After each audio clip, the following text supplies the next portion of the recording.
You're watching Rock Titan TV, featuring Joey Blue Gonzalez from Philip Anselmo and the Illegals. Hey everybody, you are watching Rock Titan Television. I'm Scotty J. I've got a great guest with us tonight. I am speaking with Joe Blue Gonzalez of Philip Anselmo and the Illegals. They got a brand new album dropping January 26th, and we're going to talk all about it tonight. I'm very excited to talk to this man, Blue. What is going on, my man? What's happening, bro? Good to be here. So, yes, thank you. I am choosing mental illness as a virtue. How about you? It's not just about me. It's about everybody. It's about everybody's choice. Right on, man. Right on. Well, you know, like I just said, as a follow-up to Walkthrough Exits Only, we've got Choosing Mental Illness as a Virtue dropping January 26th. How do you feel about, you know, knowing that this thing is looming and this is a follow-up from the album that you guys, I mean, I guess it's been a few years, yeah? Yeah, it's been several years since our first album, and it's actually been a year and a half, if not longer, that we recorded this one. Yeah, right. So, yeah, man, it's finally going to fucking happen, and we're all extremely excited about it. The new lineup with Mike DeLeon on guitar and Walter Howard on bass, and Steve stepping up and moving the guitar as well. We're definitely an extreme, solid force of nature, and this new album is definitely a step up for all of us, and especially myself. So it's gonna be good, man. I'm excited. This is the most excited I've been in a while for an album. Usually it's just like I want to go play and tour the fucking thing, which is how I feel now. But this record is very special to me because I get Philip basically let me fucking go ape shit and brought a lot of unique drumming out of me. So I'm excited for everybody to hear it. It's streaming right now as we speak. So very cool. You know, please, I would any kind of feedback is very appreciated because I love what we're doing and I love the fucking songs. They're from start to finish, front to back. It's gonna fucking kick you in the balls. Right on, right on. Well, I'm glad you brought up all that because there's a couple of segues actually that you just touched on. You know, one of which I guess is the creative nature to this, because I know that, you know, Walkthrough Exits Only, Phil kind of, you know, from what I understand, he was a lot more hands-on with that, you know, like he was really kind of owning that one, not necessarily with a lot of input from the rest of the band. Whereas with this, you know, Choosing Mental Illness as a Virtue, I know that it seemed to be more collaborative, where he really was taking more input from you guys and, you know, really working together in more of a team environment. Would that be accurate? Oh yeah, man. The first record, he definitely had it pretty much. Song structures and skeletons pretty much down how I wanted them, and there was bits and pieces that we all helped on. But for the most part, it was really a really fast process for that one. And this one, I want to say it was just as fast, but it was absolutely collaborative, and we're a band now, an actual band, instead of just, you know, hired guns or something like that. Right on. And we've spent a lot of time on these songs and just jamming them before we even really finished them or decided they were done. But they're just the group of people that's involved right now. It just makes it. You go in there and you come out of the jam room and you're just satisfied, not in a sexual way, but, you know. There's nothing wrong with that, man. In a very glorious metal way, like, God damn, we just did that shit. That shit was awesome. It's cool, you know what I mean? Everybody's hungry again. Right on. To fucking kill, man. To just go for the throat, and that's what all this material is. It's just a lot of fun, man. It's an excuse to fucking lose your mind.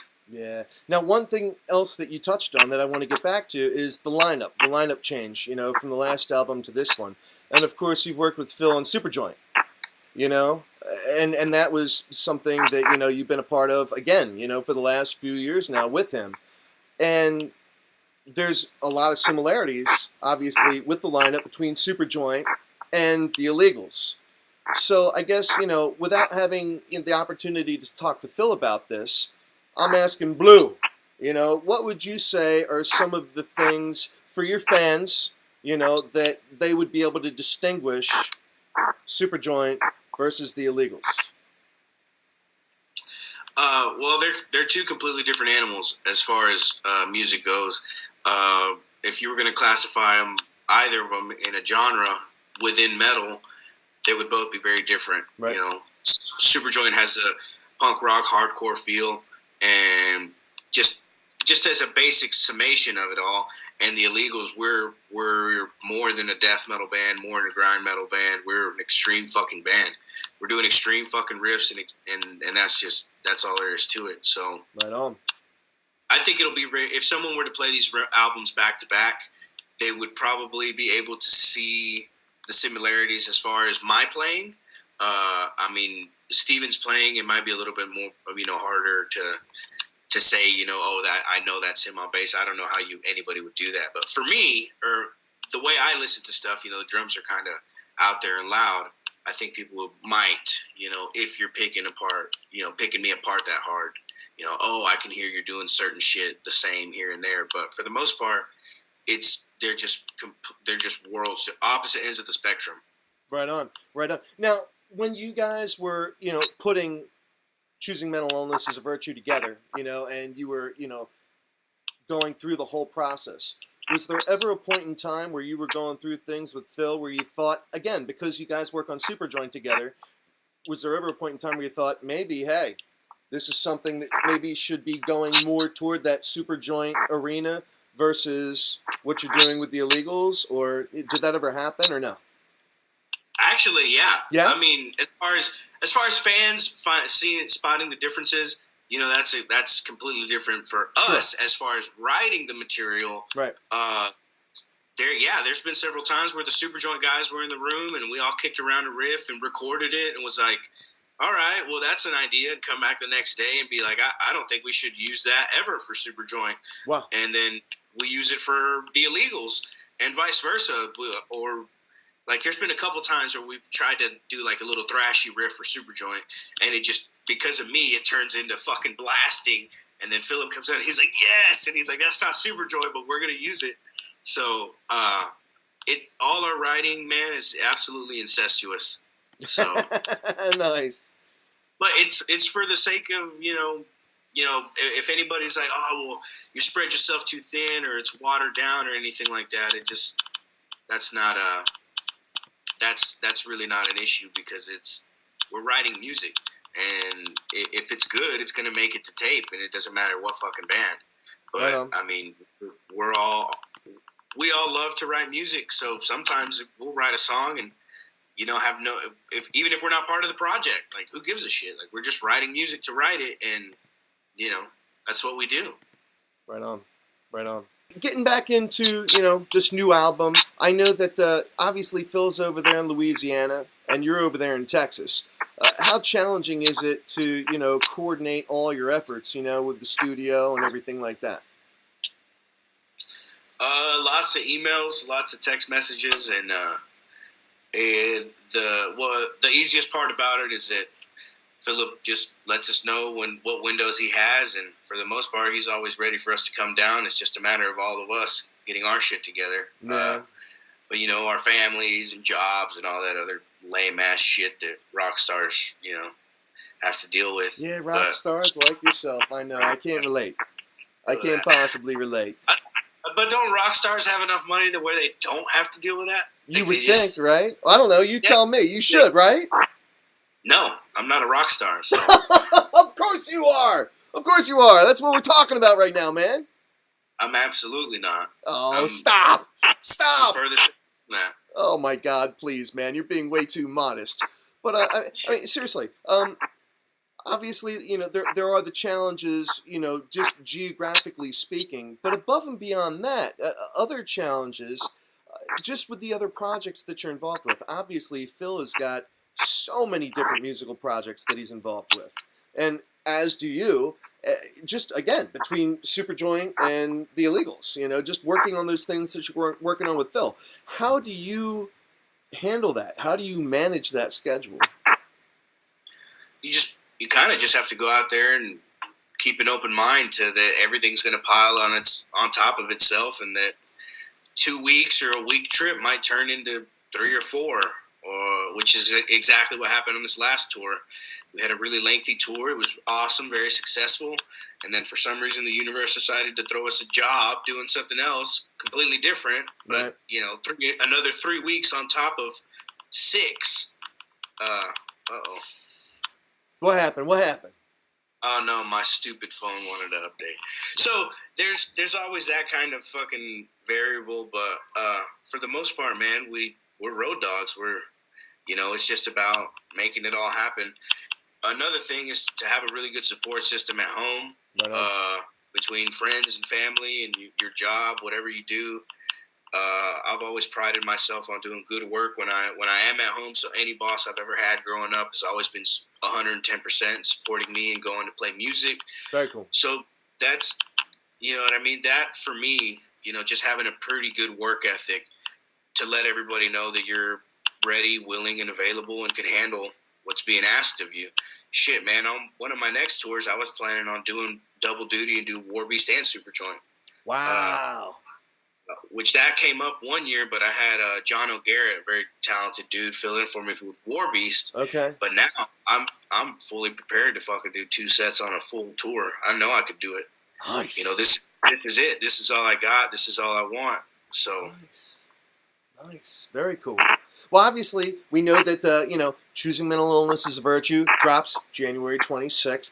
Not long after that, I know that later on in the winter season, we can be looking forward to some touring, So how do you feel about touring, now that all the studio and the recording work is done? How much do you love, you were just talking about being a road dog. How much do you live for being on the road, man? Oh, man. Like I said, that you basically make everything else in your life work and to where you can leave and go on the road. Right on. And that's what authors do. You do whatever it is you have to do at home while you're here. That way it's less painless for everybody else when you leave, because the fact is a lot of people depend on all of us when we're gone. Even Philip and Kate, they have animals and a business to run.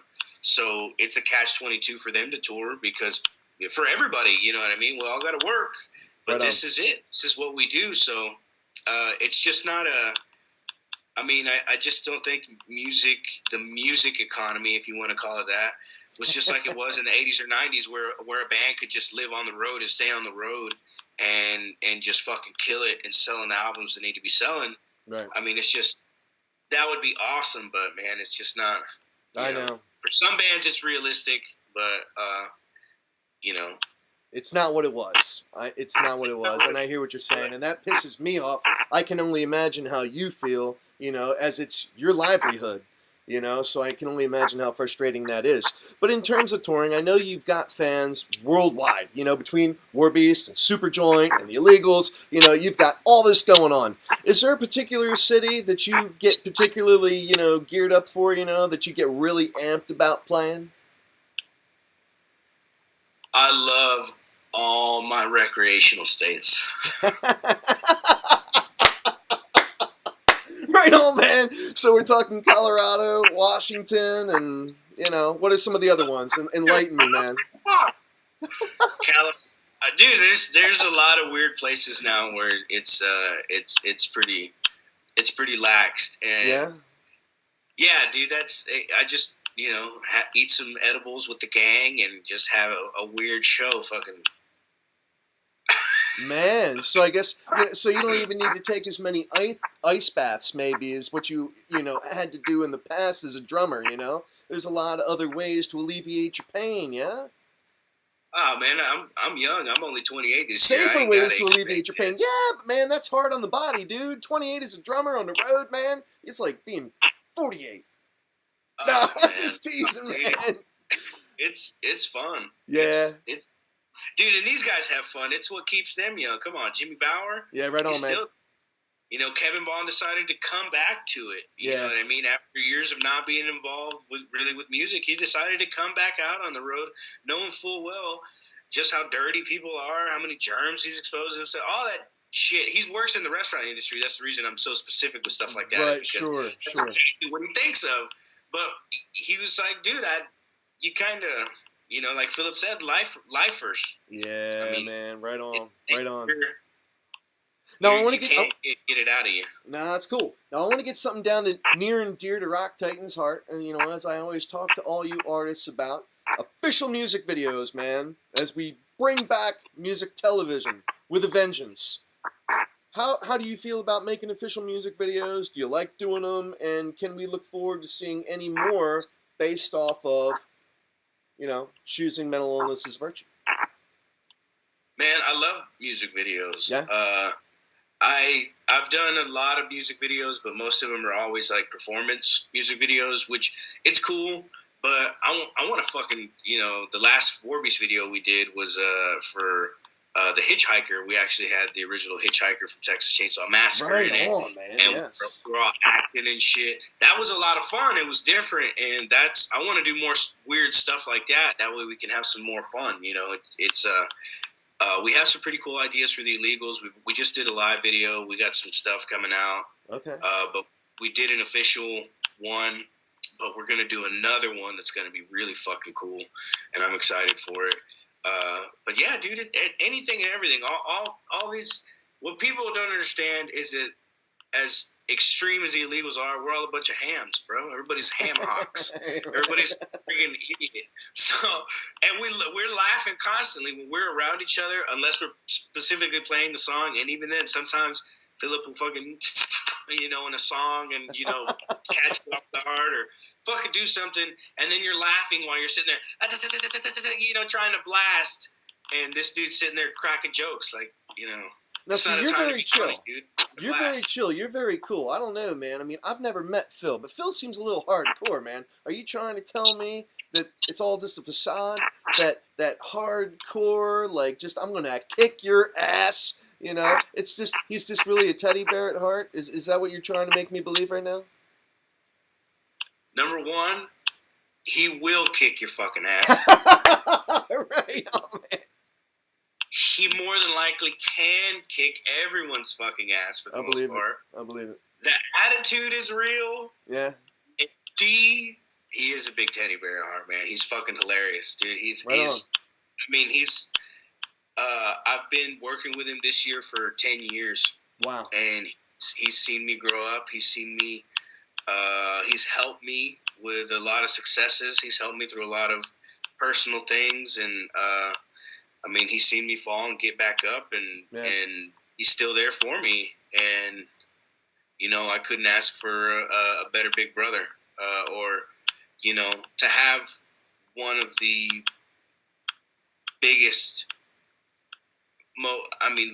most fucking revered and impactful lyricists of all time. To be watching out for me and watching over my back, that's a lot. And he's been working with me since I was a kid, a young pup. So yeah, he's got a few years on you, man. Yeah. 10 years. Yeah. 10 years I've been dealing with his bullshit. Yeah.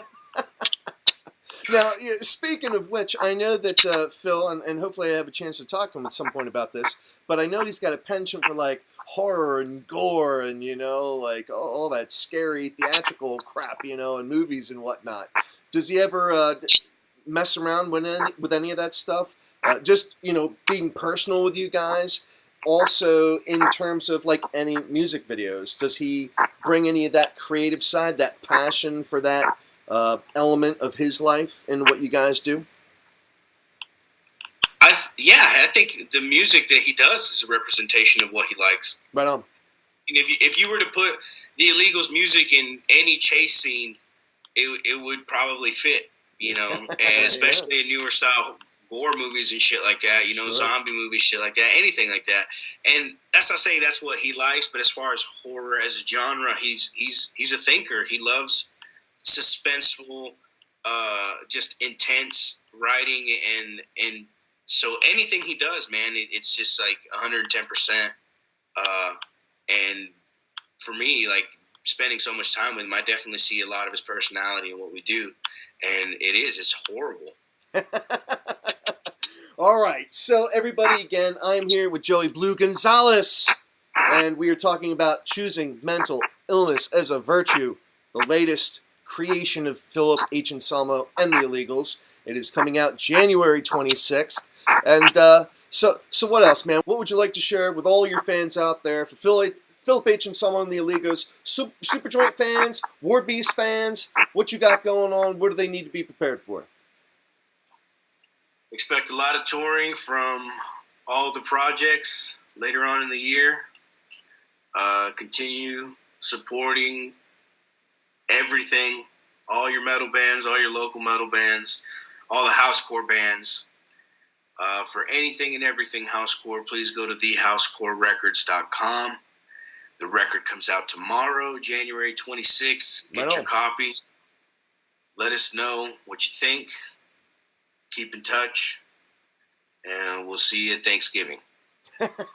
Thanksgiving? That's too far away, man. That's way too far away. No, I mean personally we'll see you at Thanksgiving. But we'll probably see you before that. That's hopefully still too far away, man. In the spring, you're telling me. Let's go. All right, everybody. So again, you're watching Rock Titan TV. We're here with Joe Blue Gonzalez from Philip Anselmo and the Illegals and Superjoint. And they've got their brand new album, Choosing Mental Illness is a Virtue, which I certainly have, coming out January 26th.